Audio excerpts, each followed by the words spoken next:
नमस्कार दोस्तों, आप सभी लोगों का कैरियर आईएएस के ऑनलाइन प्लेटफॉर्म पर स्वागत है। मैं सुदीप कुमार श्रीवास्तव, आपका general science technology faculty. Students, 67 BPSC pre के लिए हम लोग एक सेशन को स्टार्ट कर रहे थे और उसी को आगे कंटिन्यू कर रहे हैं। इसमें हम लोग बायोलॉजी के सेक्शन को पढ़ रहे थे।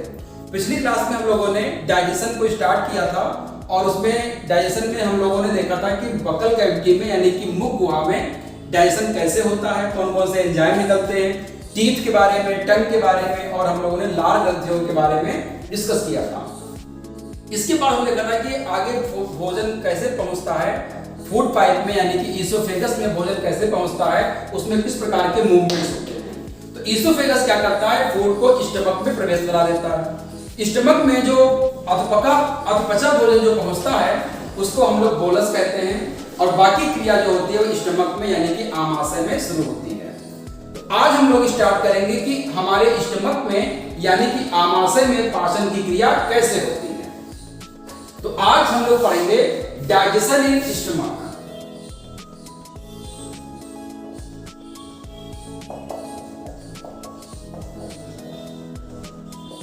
आमाशय में पाचन की क्रिया, आमाशय में पाचन की क्रिया। तो अगर हम लोग बात करते हैं ह्यूमन बीइंग की, तो ह्यूमन बीइंग में क्या होता है, जो आमाशय है वो अंग्रेजी के जे के आकार की एक संरचना होती है, इंग्लिश के जे के आकार की एक संरचना होती है, जिसको हम लोग आमाशय कहते हैं। इंग्लिश के जे के आकार की एक संरचना हो जिसको हम लोग आमाशय कहते हैं। इस आमाशय की दीवार में ग्रंथियां होती हैं। इस आमाशय की दीवार में ग्रंथियां होती हैं, जिन ग्रंथियों को हम लोग क्या कहते हैं, जठर ग्रंथि कहते हैं, गैस्ट्रिक ग्लैंड कहते हैं। क्या कहते हैं, गैस्ट्रिक ग्लैंड के नाम से इनको हम जानते हैं।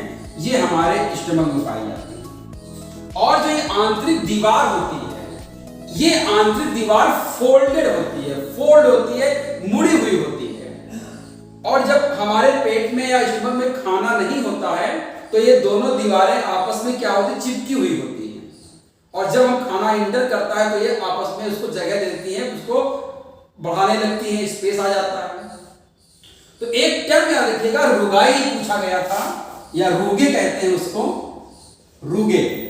रुगाई क्या होता है, तो जब हमारा पेट खाली होता है तो दोनों दीवारें आपस में चिपकी होती है, उस कंडीशन को रुगाई कहते हैं। और जब हम खाना इंटर करते हैं तो ये जगह उसमें आ जाती है। तो एग्जैक्टली जो जठर ग्रंथियां होती हैं, गैस्ट्रिक ग्लैंड होती हैं, इसमें से जो पदार्थ निकलता है, पाचन रस निकलता है, उसको हम लोग गैस्ट्रिक जूस कहते हैं। क्या कहते हैं, गैस्ट्रिक जूस कहते हैं, जठर रस कहते हैं। ये ध्यान रखिएगा, जठर रस। तो जठर रस जो होता है वो गैस्ट्रिक जूस जो होता है वो जठर ग्रंथियों से निकलता है। अब गैस्ट्रिक जूस किसका बना होता है, तो गैस्ट्रिक जूस में आपको ध्यान रखिएगा, इसमें लगभग 90% वाटर होता है। इसी में क्या होता है, हाइड्रोक्लोरिक एसिड होता है यानी कि तेजाब होता है, और इसमें क्या होते हैं, एंजाइम होते हैं। इन तीन चीजों से मिल करके जो है आपका गैस्ट्रिक जूस बना होता है। साथ ही साथ इसमें क्या होता है, म्यूकस होता है, जिसको हम लोग श्लेष्म कहते हैं। तो श्लेष्म, एंजाइम, हाइड्रोक्लोरिक एसिड और HCl, ये सब आपस में मिलकर क्या कहलाते हैं, गैस्ट्रिक जूस कहलाते हैं। जठर रस जो होता है ये बहुत ही अम्लीय माध्यम में काम करता है, यानी कि जठर रस का पीएच सबसे कम होता है, 1.5 से 3 के आसपास इसका पीएच मान होता है। और इतना कम पीएच होने के पीछे जो रीजन है वो हाइड्रोक्लोरिक एसिड है। HCl हाईली एसिडिक अम्ल होता है, एसिड होता है। इसका पीएच 0.5 से 1 के आसपास होता है। क्योंकि पानी की मात्रा ज्यादा होती है, डाइल्यूट हो जाता है, इसलिए डाइल्यूट HCl की वजह से गैस्ट्रिक जूस का पीएच 1.5 से 3 pH के आसपास होता है, यानी कि हमारी बॉडी में सबसे कम pH यानी कि सबसे अधिक जो अम्लीयता होती है वो आपका कहां पे होती है, स्टमक में होती है। ये ध्यान रखिएगा। HCl की वजह से क्या होता है, ये इतना ज्यादा अम्लीय होता है। अब बात आती है कि जो हाइड्रोक्लोरिक एसिड होता है इसका काम क्या है। तो हमारे जठर ग्रंथियों से जो हाइड्रोक्लोरिक एसिड निकलता है उसके मुख्य रूप से 3 काम आपको याद रखने हैं। HCl के मुख्य रूप से 3 काम याद रखने हैं। जो HCl का सबसे बड़ा काम होता है, सबसे इंपॉर्टेंट काम होता है, वो यह है कि जठर ग्रंथियों में जो एंजाइम निकलता है वो एंजाइम इनएक्टिव फॉर्म में होता है, निष्क्रिय अवस्था में होता है, और उसको सक्रिय करने का काम कौन करता है, HCl करता है। जैसे इसको आप ऐसे समझिएगा कि जठर ग्रंथियों से जो एंजाइम निकलता है उसका नाम होता है पेप्सिनोजेन।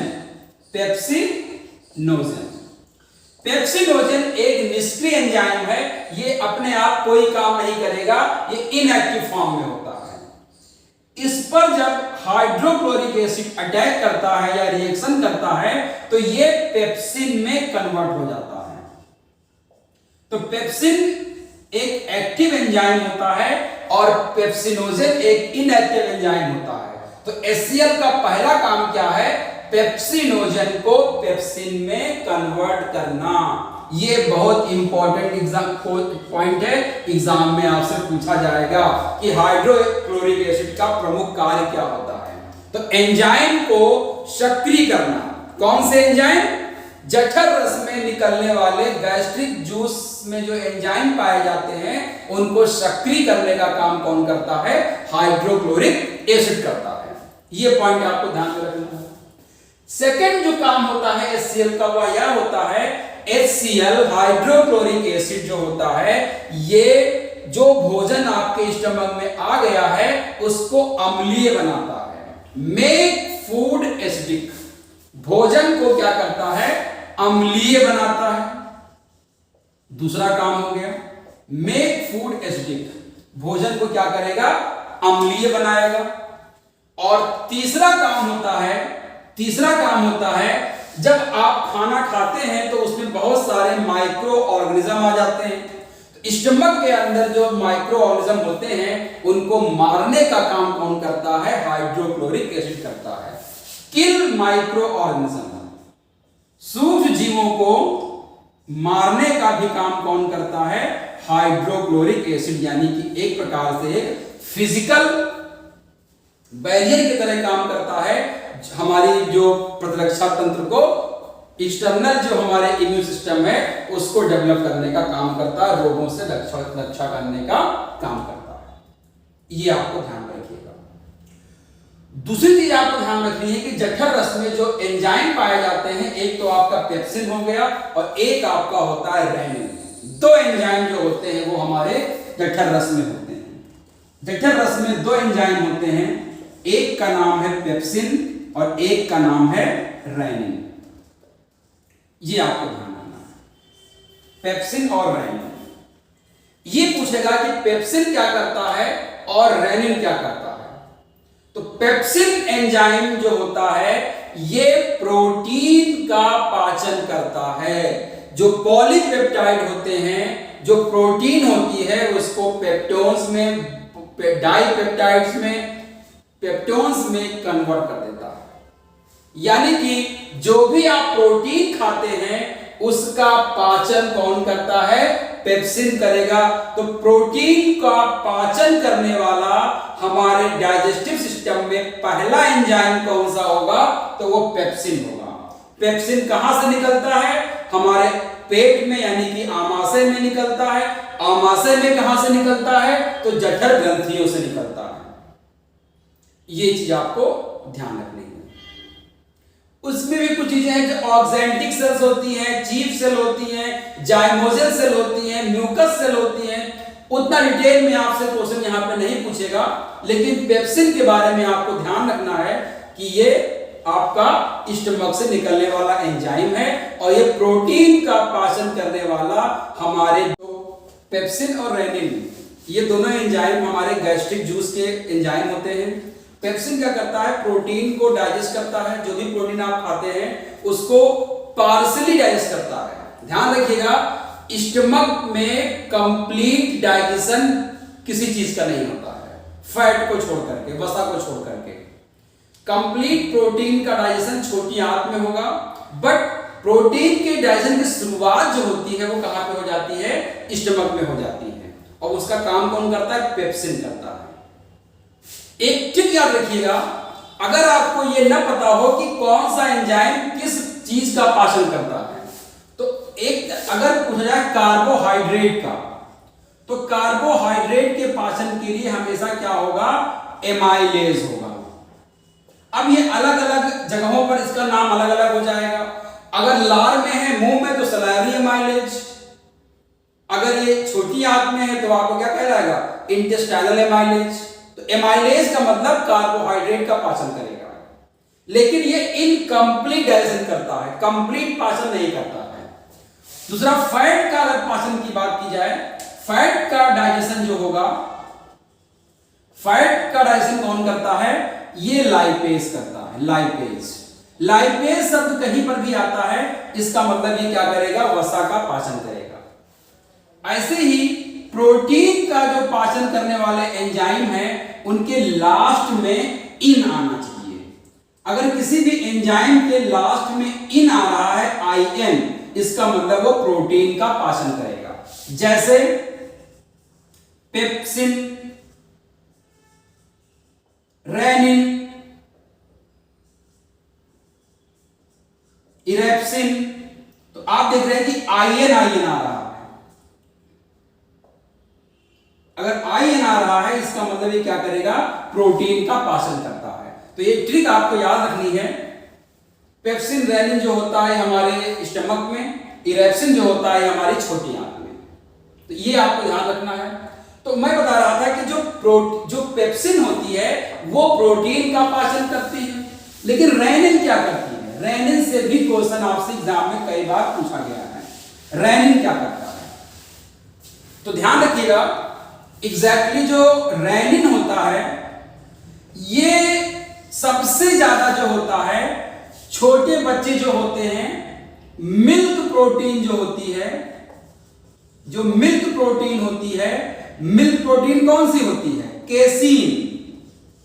मिल्क प्रोटीन होती है केसीन, और इसी की वजह से दूध का रंग कैसा होता है, व्हाइट होता है।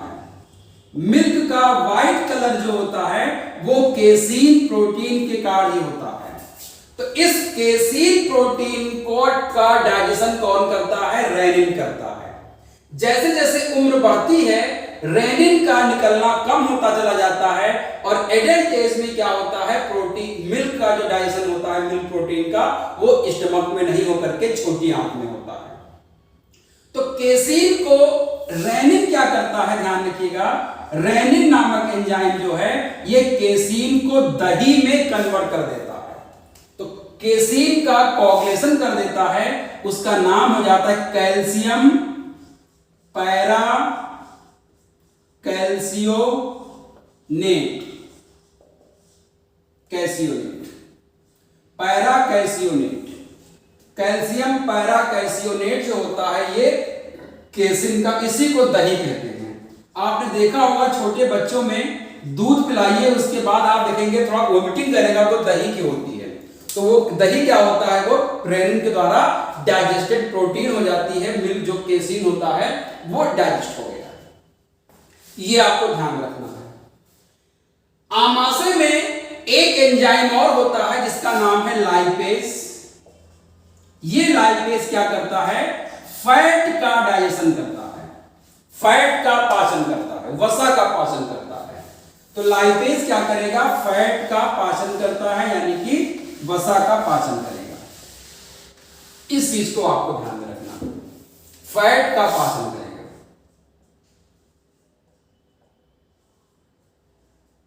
फैट को, कोई भी फैट है उस पर जब लाइपेज अटैक करता है लाइपेज अटैक करता है तो ये फैट को फैटी एसिड में और ग्लिसरॉल में कन्वर्ट कर देता है। फैट को लाइपेज क्या करता है, फैटी एसिड और ग्लिसरॉल में कन्वर्ट कर देता है। इस चीज को आपको ध्यान रखना है। इतना काम जो होता है स्टमक में होता है। ध्यान रखिएगा, स्टमक में कार्बोहाइड्रेट को डाइजेस्ट करने वाला एंजाइम नहीं होता। स्टमक में कार्बोहाइड्रेट को डाइजेस्ट करने वाला एंजाइम नहीं होता है।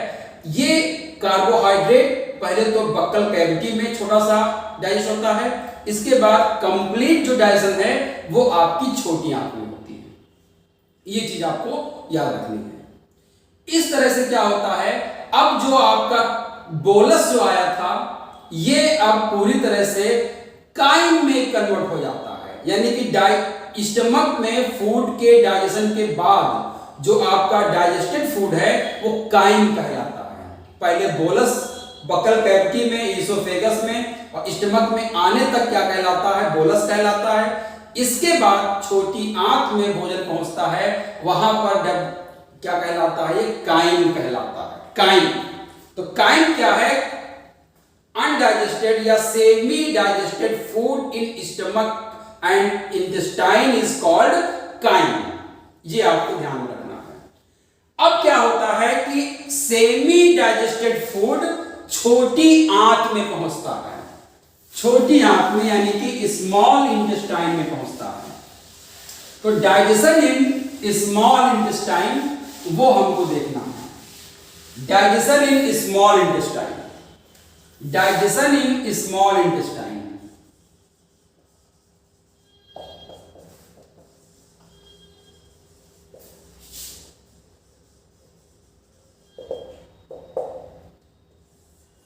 डाइजेशन इन स्मॉल इंटेस्टाइन, छोटी आंत में पाचन।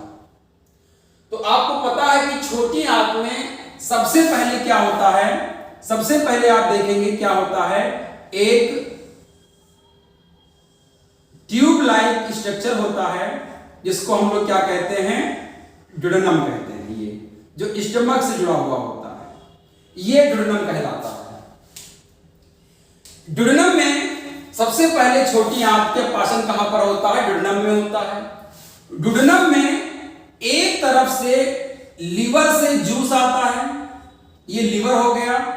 लीवर से जुड़ा हुआ एक ग्लैंड होता है जिसको हम लोग क्या कहते हैं, बाइल डक्ट कहते हैं या गॉल ब्लैडर कहते हैं। वो चीज यहां पर आती है। और इधर क्या होता है, आपका पैंक्रियाज होता है।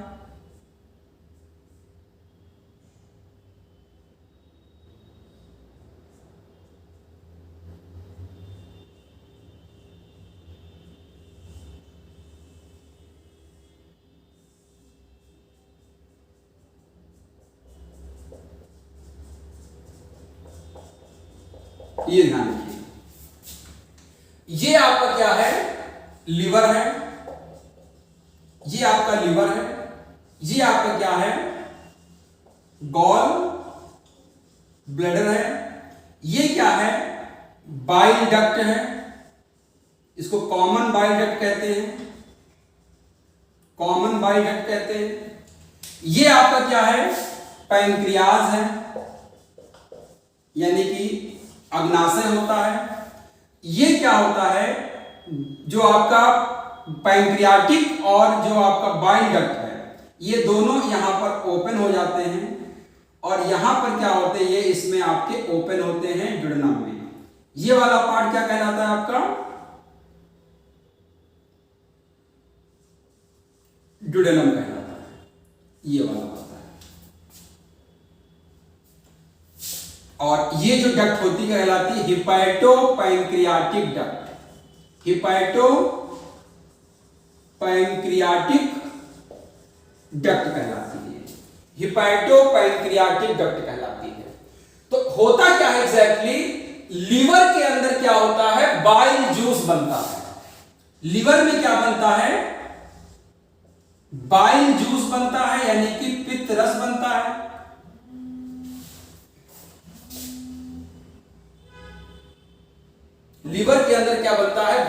बनता है। ये बाइल जूस जो होता है गॉल ब्लैडर में स्टोर होता है। गॉल ब्लैडर में क्या होता है? बाइल जूस स्टोर होता है। बाइल जूस जो होता है वो गॉल ब्लैडर में स्टोर होता है और कॉमन बाइल डक्ट के थ्रू, फिर हिपैटोपैंक्रियाटिक डक्ट के थ्रू ये जो बाइल जूस है वो ड्यूडेनम में इंटर करता है। तो यहां पर ध्यान रखिएगा, बाइल जूस का निर्माण लिवर में होता है, पित्त रस का निर्माण यकृत में होता है। बहुत इंपॉर्टेंट क्वेश्चन है, कई बार पूछा गया है, आगे भी पूछा जाएगा। बाइल जूस यानी कि पित्त रस स्टोर कहां पे होता है? गॉल ब्लैडर में होता है। और बाइल जूस पाचन में सहायता कहां पे करता है? तो bile juice help in digestion in the duodenum. ग्रहणी के अंदर क्या होता है? ये भोजन को पचाने में सहायता करता है। तो गॉल ब्लैडर से ड्यूडेनम में बाइल जूस को लाने का काम कौन करता है? Common bile duct. अब क्या होता है कि एक तरफ तो लिवर होता है, दूसरी तरफ पैंक्रियाज यानी कि अग्नाशय होता है।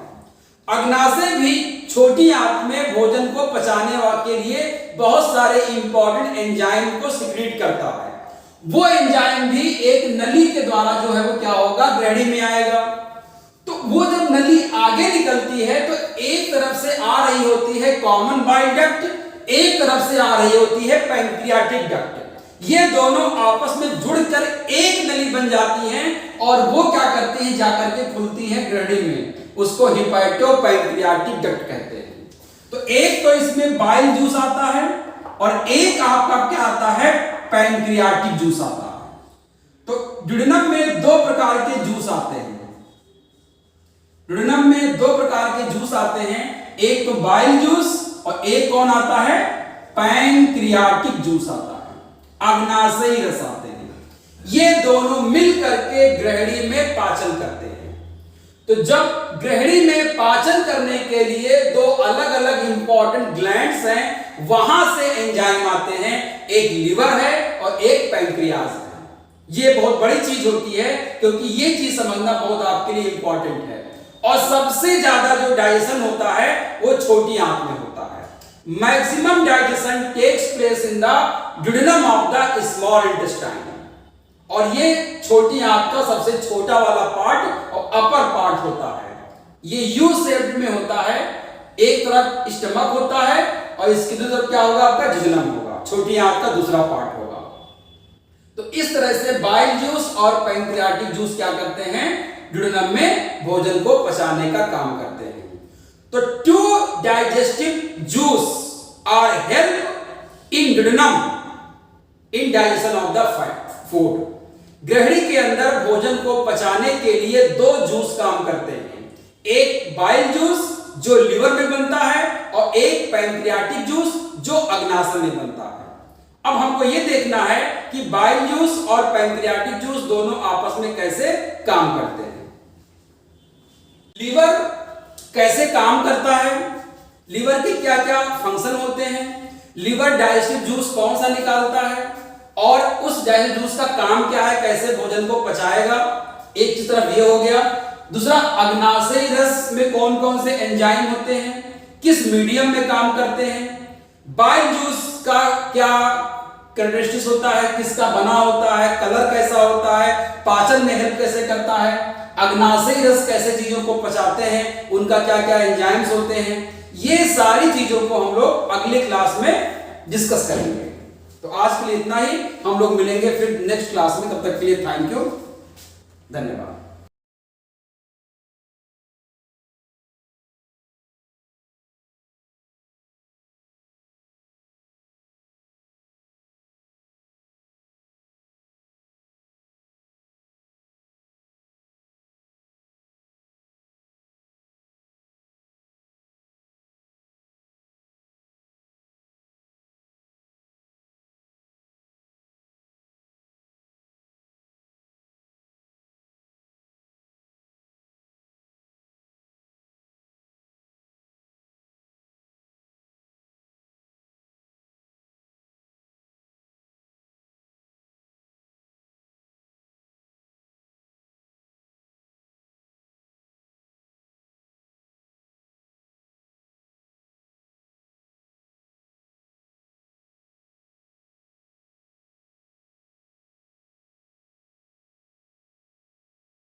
लीवर कैसे काम करता है, लीवर के क्या क्या फंक्शन होते हैं, लीवर डाइजेस्टिव जूस कौन सा निकालता है और उस डाइजेस्टिव जूस का काम क्या है, कैसे भोजन को पचाएगा, एक तरफ ये हो गया।